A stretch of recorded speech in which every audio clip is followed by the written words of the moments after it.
Bonjour, aujourd'hui nous allons apprendre le théorème de Thalès. Tout d'abord, l'énoncé du théorème. Soit BM et CN, deux droites séquentes en A.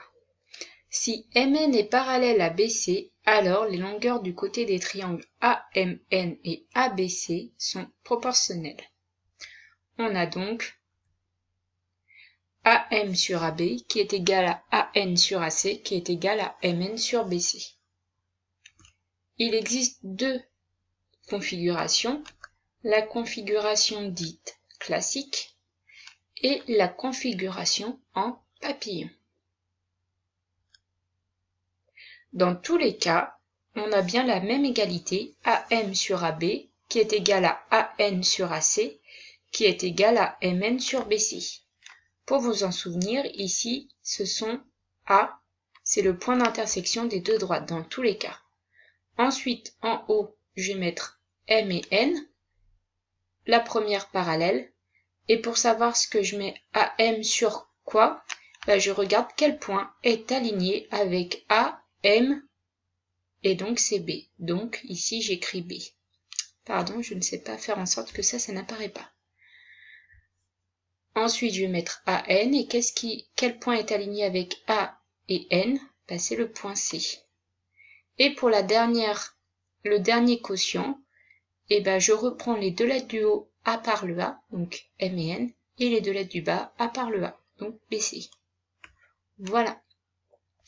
Ensuite, comment on va résoudre un exercice de type où il faudra utiliser le théorème de Thalès. Donc, par exemple, on a la configuration suivante et on nous demande combien mesure AC.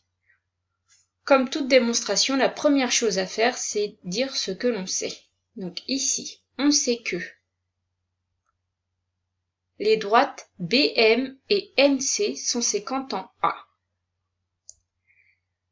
Et que les droites MN et BC sont parallèles. C'est écrit ici dans l'énoncé. Donc d'après le théorème de Thalès, on a donc l'égalité suivante. AM sur AB qui est égal à AN sur AC qui est égal à MN sur BC. Ensuite, moi, ce que je vous conseille, c'est d'entourer en vert toutes les valeurs des longueurs connues.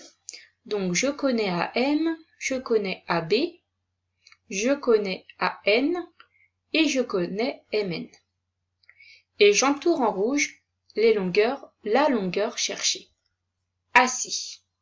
Et là, je ne vais conserver sur ces trois quotients que les deux quotients qui vont m'intéresser, c'est-à-dire celui dont je connais la longueur du haut et la longueur du bas, donc AM sur AB, et le quotient où il y a la longueur cherchée, donc AN sur AC.